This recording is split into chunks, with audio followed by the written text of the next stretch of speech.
नमस्कार, जी बिजनेस की इस खास पेशकश में आप सबका स्वागत है। मैं हूं पल्लवी नागपाल जयरथ। खाना खाया और बीमार हो गए, कभी पेट दर्द तो कभी गंभीर बीमारियां। भारत समेत दुनिया भर में करोड़ों लोग असुरक्षित खाना यानी कि अनसेफ फूड खाकर बीमार हो जाते हैं। और आपको जानकर तो यह हैरानी होगी कि सालाना इस असुरक्षित खाने से होने वाली बीमारियों का इलाज करने में अरबों डॉलर का खर्चा दुनिया भर में होता है। भारत में भी सालाना करीब 15 बिलियन डॉलर इस पर खर्च किए जाते हैं। ये समस्या इतनी गंभीर है कि WHO और वर्ल्ड बैंक भी परेशान है। आज हम बात करेंगे कि आखिरकार क्या होता है ये अनसेफ फूड और हम और आप आखिरकार इससे कैसे बच सकते हैं। क्या किया जाए कि लोग ज्यादा सेहतमंद हो जाएं और अनसेफ फूड को ना खाएं और अनसेफ फूड जो है सेफ फूड हो जाए। सबसे पहले ये रिपोर्ट देखते हैं, फिर हमारे साथ खास मेहमान जुड़ेंगे और चर्चा करेंगे।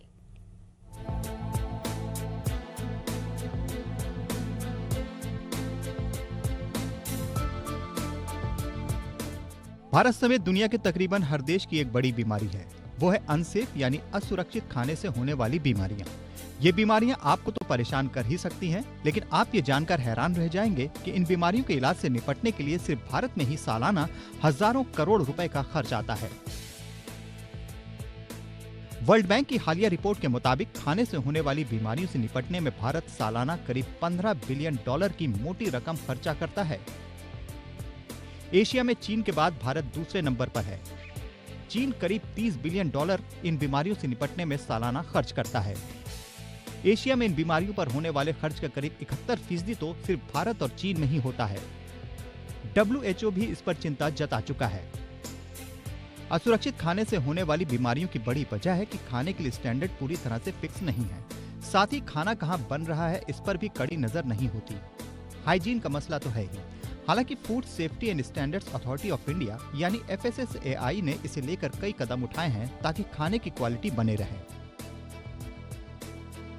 खाने की अच्छी पैकेजिंग हो, खाने की सही लेबलिंग हो, रेस्टोरेंट को क्वालिटी चेक के निर्देश दिए गए हैं, स्ट्रीट फूड की चेकिंग भी की जाती है, फूड सैंपल जमा किए जाते हैं। ये सारे कदम उठाए जा रहे हैं ताकि खाना खाकर आप बीमार ना हो। भारत जैसे देश में असुरक्षित खाने का असर और भी ज्यादा है, क्योंकि यहाँ स्ट्रीट फूड का चलन काफी ज्यादा है। अक्सर लोग ध्यान ही नहीं देते कि जहाँ वो खा रहे हैं वो जगह साफ सुथरी है या नहीं, पानी कैसा इस्तेमाल हुआ या फिर खाने की क्वालिटी क्या है।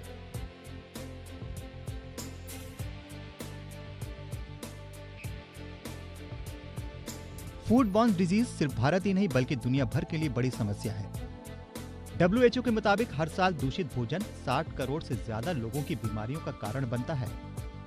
4 लाख से ज्यादा लोगों की मौत सालाना असुरक्षित भोजन की वजह से होती है। ये रेट मध्यम और कम इनकम वाले देशों में ज्यादा है। भारत भी इनमें से एक है। ये बात भी सामने आई कि असुरक्षित खाने से होने वाली बीमारियों से निपटने के लिए भारत में कड़े कदम उठाए जा रहे हैं। वर्ल्ड बैंक की रिपोर्ट ही कहती है कि एक साल पहले तक भारत सालाना करीब 30 बिलियन डॉलर खर्च करता था और अब उसे 15 बिलियन डॉलर खर्च करना पड़ रहा है। लेकिन खाने को लेकर सुरक्षा बढ़ाने की जरूरत हम सबको है, क्योंकि ये देश की इकोनॉमी से सालाना एक बड़ा हिस्सा तो लूट ही रहा है, आपको भी बीमार करता है। ब्यूरो रिपोर्ट, जी मीडिया। तो अनसेफ फूड यानी कि देश की इकोनॉमी पर भी जो है इसकी मार पड़ रही है, क्योंकि अनसेफ फूड से देश की सेहत पर एक बड़ी लूट हो रही है। ऐसे में आपको अपनी भी सेहत का खास ख्याल रखना चाहिए और साथ ही साथ देश की सेहत का भी ख्याल रखना चाहिए। लेकिन कैसे आप अपनी सेहत का ख्याल रख सकते हैं, कैसे अनसेफ फूड जो है उसको आप सेफ फूड में तब्दील कर सकते हैं, या क्या क्या खा सकते हैं और क्या नहीं खाना चाहिए आपको, इस पर चर्चा करने के लिए हमारे साथ खास मेहमान जुड़ रहे हैं। सबसे पहले परिचय करा देते हैं। हमारे साथ डॉक्टर कल्पना शेखावत जुड़ रही हैं, जो कि एक functional and metabolic medicine expert हैं और साथ ही साथ फ्रीडम एज की डायरेक्टर भी हैं। डॉक्टर कल्पना, आपका बहुत बहुत स्वागत है। साथ ही हमारे साथ डाइटिशियन डॉक्टर मंजरी चंद्रा भी जुड़ रही हैं। मंजरी जी, आपका भी बहुत बहुत स्वागत है। सबसे पहले डॉक्टर कल्पना आपके पास आना चाहूंगी। हमारे दर्शकों को जरा पहले ये समझाइए कि आखिरकार हम जिस अनसेफ फूड की बात कर रहे हैं वो क्या होता है और उससे क्या क्या जो है बीमारियां हो सकती हैं। Thank you Pallavi for giving me this opportunity. मैं आपको बताना चाहूँगी कि अनसेफ फूड में basically we have to talk about the pesticide content which is very high in the food which we are consuming these days, and high pesticide content basically is responsible for damaging our gut intestinal lining and this damage basically leads to a condition called leaky gut.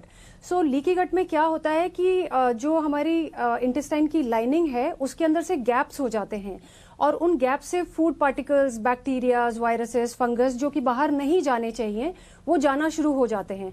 उसके कारण से हमारा immune system activate हो जाता है abnormally और it gives rise to a constant continuous chronic inflammatory state in our body.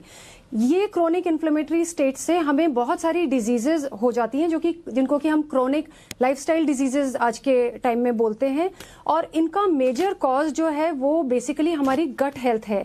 अगर हमारी गट हेल्दी होगी और हमारे फूड के अंदर अगर pesticides, chemicals, toxins, genetically modified food और हाईली प्रोसेस्ड फूड अगर नहीं होगा तो हमारी गट हेल्थ बेटर होगी और हमारा ये क्रोनिक इन्फ्लेमेशन कम हो जाएगा और इसके रहते हम बहुत सारी डिजीजेस का प्रिवेंशन कर सकते हैं.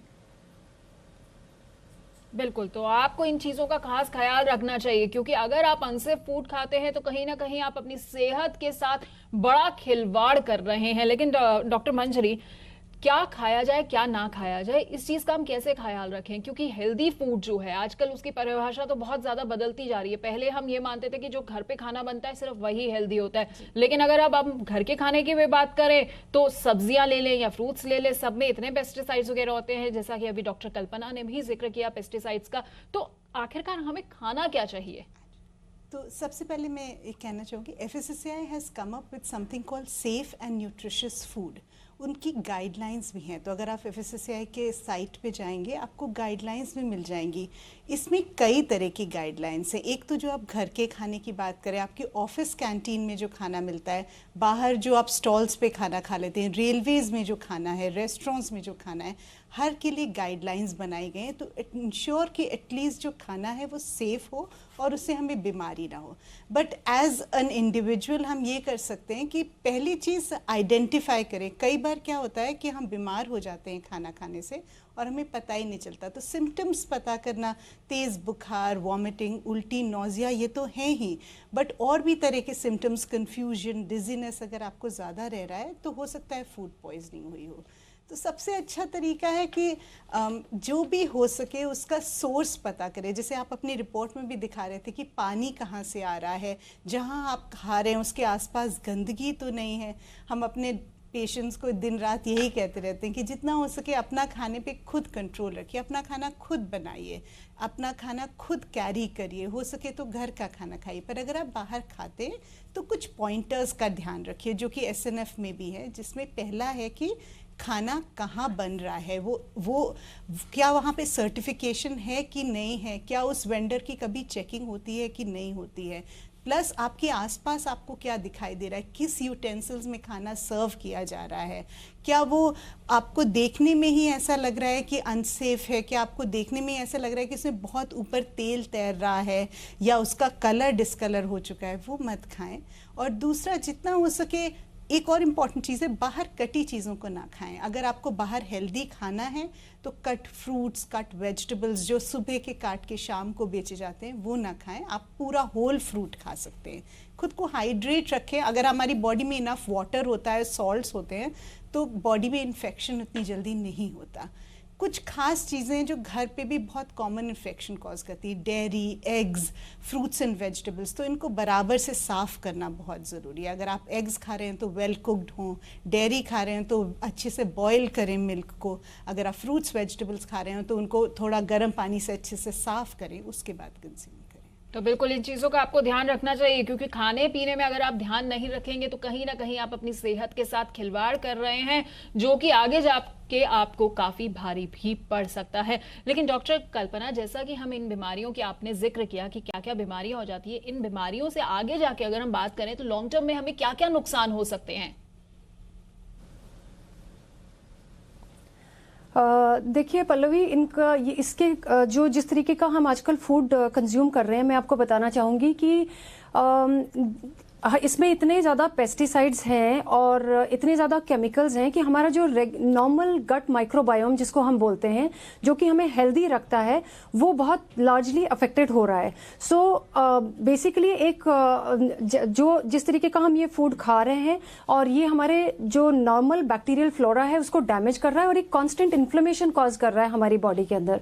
और इस कांस्टेंट इन्फ्लेमेशन के कारण ओबेसिटी, जो कि आजकल इतनी रेजिस्टेंट हो चुकी है कि लोग पूरी कोशिश कर रहे हैं, सब तरीके की कोशिश में लगे हुए हैं कि तरह तरह की डाइट्स फॉलो कर रहे हैं, मिनिमम फूड खाते हैं, लेकिन फिर भी उनका वेट नहीं जाता है। सो इसका कारण बेसिकली ये टॉक्सिन्स हैं जो बॉडी के अंदर कांस्टेंट इन्फ्लेमेशन कॉज करके और काइंड ऑफ इडीमा कॉज कर देते हैं। और इसके कारण और जो डिजीजेस हैं जैसे कि cancer, which is a fatal disease, is also it begins in your gut basically. If your gut is unhealthy then yes there is a huge it's a chain, it's a vicious cycle. So इतनी metabolic disorder हो जाती है body के अंदर कि sales mutate कर जाते हैं और उसके कारण से cancer, even cardio metabolic diseases, brain disorders आजकल बहुत कॉमन है, मेंटल हेल्थ डिसऑर्डर्स बहुत कॉमन है जो कि हमारी गट से रिलेटेड हैं। तो जैसे कि हम जानते हैं और या मैं आप सबको बताना चाहूंगी कि 90% सेरोटोनिन रिसेप्टर्स हमारे गट में होते हैं। This is basically, serotonin is a brain neurotransmitter. और अगर हमारी गट हेल्दी नहीं है तो हमारे न्यूरोट्रांसमीटर्स बहुत अनहेल्दी हो जाते हैं और उसके कारण से हमारे मूड्स बहुत एबनॉर्मल रहते हैं, हमारा फोकस नहीं होता, अटेंशन कम होती है, कंसंट्रेशन किसी चीज में नहीं होता, इरिटेबिलिटी और अनॉयंस रहती है और इसके कारण से ओवरऑल परफॉर्मेंस पे हर एक इंसान की पे फर्क पड़ रहा है। They are not able to cope up with stress which is posed in today's time because of the unhealthy gut that they have. So other chronic diseases which can be caused and which have been linked very closely to this to the unhealthy gut and unhealthy eating are like diabetes, hypertension, cardiometabolic disorders, neurological disorders like even Parkinson's has been related to this, Alzheimer, dementia, memory issues. So ये सब इससे related हैं।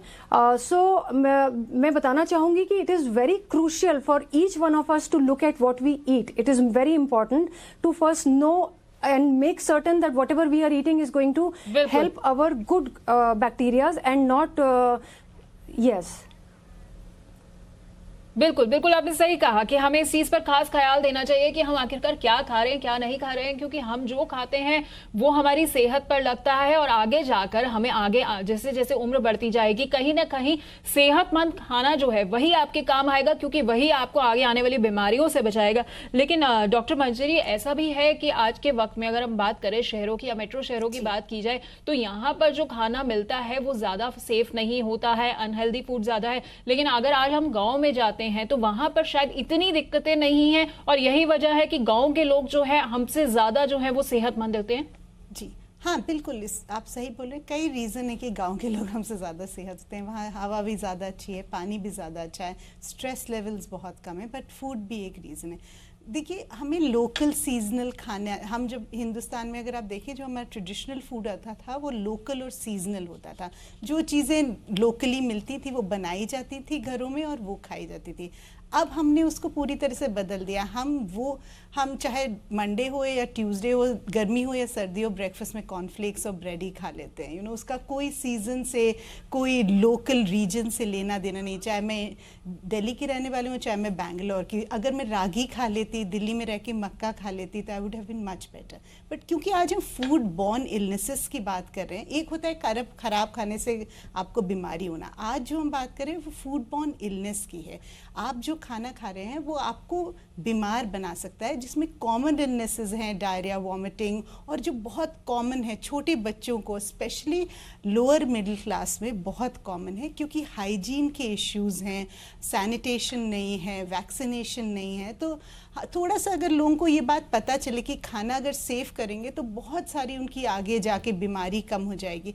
जब बच्चे बार बार बीमार होते हैं तो उनकी ग्रोथ पे, उनकी मेंटल डेवलपमेंट पे भी असर पड़ता है। तो स्पेशली बच्चों का ध्यान रखना ज़रूरी है।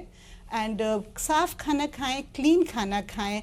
आप पता रखें कि क्या खा रहे हैं। जस्ट बिकॉज वो सामने मिल रहा है मत खाएं। Be very conscious of what you are eating, बिल्कुल। स्पेशली जब सीजन बदल बिल्कुल, रहा है। ये बदलते सीजन में तो आपको ख्याल रखना चाहिए और ये भी बात का ध्यान रखना चाहिए कि आपके बच्चे आखिरकार क्या खा रहे हैं, क्योंकि बच्चे जो है वो सबसे ज्यादा अनसेफ फूड या फास्ट फूड की ओर जो है वो आजकल के वक्त में दौड़ रहे हैं। कि कैसे अनसेफ फूड आपकी और देश की सेहत पर भारी पड़ रहा है और कैसे जो आप अपने अनसेफ फूड को सेफ फूड में तब्दील कर सकते हैं। और चर्चा में हमारे साथ डॉक्टर कल्पना और डॉक्टर मंजरी जी जुड़ी हुई हैं। डॉक्टर कल्पना जी, आपके पास आना चाहूंगी। जैसा कि ब्रेक से पहले मैं जिक्र कर रही थी, आखिरकार अगर हमें कोई बीमारी है या गट जो है हमारा अब उतना वैसा हेल्दी नहीं रहा, तो अगर उसे बेहतर बनाना है तो आखिरकार क्या किया जाए?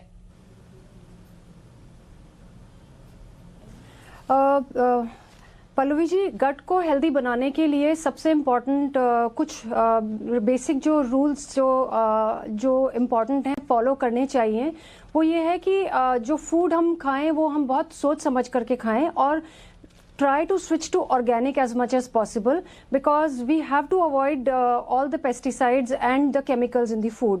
एंड उसके अलावा जितना हो सके फ्रेश फूड जो होता है अपने घर में कुक करके खाएं rather than simply picking up from the market which is basically loaded with anti nutrients and it has low nutritional value and therefore हमारी न्यूट्रिशनल कंटेंट बहुत लो हो जाती है और हमारी इम्यूनिटी बहुत लो हो जाती है। इसके अंदर एक और चीज मैं बताना चाहूंगी कि हमारे गट के अंदर एक गट माइक्रोबायोम होता है which has been identified to be a separate organ now. So like you just now discuss that पुराने टाइम में लोगों को इतनी ज़्यादा बीमारियां नहीं होती थी, तो उसका रीज़न यही था कि उनके गट माइक्रोबायोम में काफ़ी डाइवर्सिटी थी। They were expose to different kind of microbiomes which were healthy for their system. आज के टाइम में हम लोग इतने फ्रीक्वेंट कोर्सेज ऑफ एंटीबायोटिक्स लेते हैं और कॉन्स्टेंटली पेस्टिसाइड्स हमारी बॉडी में जाते हैं, जिसके कारण से हमारे हेल्दी बैक्टीरियाज डैमेज हो रहे हैं और हमारी गट हेल्थ कंप्लीटली कॉम्प्रोमाइज्ड है। सो मैं चाहूँगी कि हम वो फूड खाएं जो कि हमारे हेल्दी माइक्रोबायोम को प्रमोट करें, जो इनको हेल्प करें, जैसे कि प्रीबायोटिक्स, प्रोबायोटिक्स। प्रीबायोटिक्स में अगर आप देखें तो garlic is very healthy, it really supports your gut microbiome. Apple cider vinegar is very good. Then we have other foods like onions and high fibre diet which basically serve as prebiotics to our healthy gut microbiome. So it is said that अगर हमारा gut microbiome healthy रहा तो हमारा immune system strong रहेगा और अगर हमारा immune system strong रहा तो हम बहुत सारी डिजीजेस को अवॉइड कर पाएंगे। So again everything comes down to the kind of food that we are consuming. And आज के टाइम में क्योंकि लोग बहुत जल्दी में फूड अपना ऑर्डर करते हैं और आजकल बहुत फैसिलिटीज हो गई हैं कि फास्ट फूड डिलीवरी हो जाती है घर पे आधे घंटे के अंदर, तो लोग कुकिंग अवॉइड करते हैं। सो वो नहीं करना चाहिए मेरे ओपिनियन में। I think people should start making their own meals and eat them in a healthy way. And दूसरी बात यह है कि स्ट्रेस लेवल्स बहुत कम करने चाहिए क्योंकि स्ट्रेस हमारे डाइजेस्टिव सिस्टम को बहुत डैमेज करता है। So that is another thing which can help. बिल्कुल आपने सही कहा, क्योंकि आजकल लोगों के पास बिल्कुल टाइम नहीं होता तो वो सोचते हैं कि बाहर से खाना मंगवा लेते हैं और कहीं ना कहीं वो बेहतर होगा। लेकिन मंजरी जी, ये जो हम हमेशा ये सोचते रहते हैं कि कोई भी ओकेजन है या ओकेजन भी नहीं है, चूंकि ऑफिस से थके हुए घर जा रहे हैं तो खाना क्या पकाना, इससे अच्छा कि बाहर से मंगा लिया जाए। ये तो नुकसानदायक होता ही होता है, लेकिन यहाँ पर FSSAI की कितनी जिम्मेदारी बढ़ जाती है और आगे FSSAI को क्या कदम उठाने चाहिए ये इंश्योर करने के लिए कि लोग अगर बाहर का खाना भी खा रहे हैं तो वो उनके लिए अनसेफ ना साबित हो। जी बिल्कुल, तो एब्सोल्युटली दैट्स करेक्ट। तो दो पार्ट्स हैं इसके। एक पहला पार्ट है कि जो आप खाना बाहर से ऑर्डर करके खा रहे हैं, बिकॉज आप सच बोल रहे हैं, कई बार होता है कि हम बहुत लेट हो जाते हैं, बिजी हो जाते हैं, नहीं हमें बाहर खाना पड़ता है क्योंकि हम बाहर होते हैं। तो अगर ऐसा करना पड़ता है तो दो चीज़ें, पहले जो खाना है उसमें कुछ न्यूट्रिटिव वैल्यू हो। हर वक्त हम मैदा, सिंपल शुगर, क्रीमर्स पड़ी हुई कॉफ़ी, ऐसा खाना खा रहे हैं जिसमें ज़ीरो न्यूट्रिशन है, ना उसमें कोई माइक्रो न्यूट्रिएंट्स हैं, ना विटामिन्स हैं, ना मिनरल्स हैं। इवन जो उसमें कार्बोहाइड्रेट्स यूज़ हो रहे हैं, जो कोई फ्लावर है या व्हीट है या राइस है, वो बहुत रिफाइंड है। तो पहला तो न्यूट्रिटिव वैल्यू इंश्योर करना, जो इंग्रेडिएंट्स हैं वो हेल्दी होंगे तो there be some nutrition in the food. और सेकेंड थिंग जो FSSAI ऑलरेडी कर रहा है एंड आगे भी उनको करना चाहिए, वो है सेफ फूड। कोई भी वेंडर जो फूड सेल कर रहा है उसको कुछ एक सर्टिफिकेशन की ज़रूरत होनी चाहिए, and I think they have already worked on that plan, जिसमें कि आप वो कहे कि हाँ भाई ये खाना इस वक्त बनाया गया था और इतने घंटे में ही यूज़ किया जा सकता है। ये बेसिक हाइजीन है, इतना हमने अपने स्पेस को क्लीन रखा है। जैसे हम हॉस्पिटल्स में हम एक्रेडिटेशन कराते हैं तो हम अपने फूड एरिया को पूरा हमें एक पर्टिकुलर तरीके से क्लीन करना पड़ता है क्योंकि वहाँ खाना बन रहा है। तो वो सारे जो प्रोसेस हैं क्लीनलीनेस के, हाइजीन के, सैनिटेशन के, वो अगर फॉलो करेंगे वेंडर्स तो एटलीस्ट जो इन्फेक्शंस वाली बीमारियां हैं वो नहीं होंगी। और अगर इंग्रेडिएंट्स अच्छे होंगे तो एक न्यूट्रिशनल वैल्यू होगी फूड की। तो इवन इफ आपने रोटी सब्जी बाहर खा ली या आपने सैंडविच ऑर्डर कर लिया, एटलीस्ट उसमें हेल्दी कुछ तो होगा और आपकी बॉडी को कुछ न्यूट्रिशन तो मिलेगा, instead of just eating junk most of the time.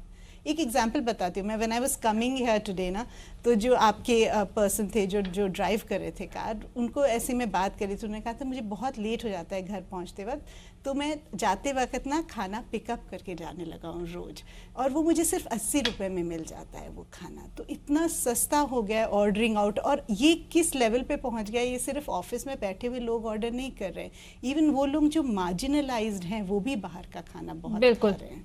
बिल्कुल, तो इस चीज से आपको खास ख्याल रखना चाहिए कि कहीं ऐसा तो नहीं सस्ते के चक्कर में आप अपनी सेहत के साथ एक बड़ा खिलवाड़ कर रहे हो, क्योंकि कहीं ना कहीं ये खाना, इस तरह का बाहर का खाना जो है वो आपकी सेहत पर काफी भारी पड़ सकता है। बहुत बहुत शुक्रिया डॉक्टर कल्पना शेखावत हमारे साथ जुड़ने के लिए, और डॉक्टर मंजरी चंद्रा आपका भी बहुत बहुत शुक्रिया हमारे साथ जुड़ने के लिए। तो भारत समेत दुनिया भर में करोड़ों लोग जो है असुरक्षित खाना खा रहे हैं, यानी कि अनसेफ फूड खा रहे हैं और बीमार हो रहे हैं, और ये आपकी सेहत पर तो भारी पड़ रहा है, साथ ही साथ देश की इकोनॉमी और देश की सेहत पर भी भारी पड़ रहा है। ऐसे में आपको खास ख्याल रखना होगा।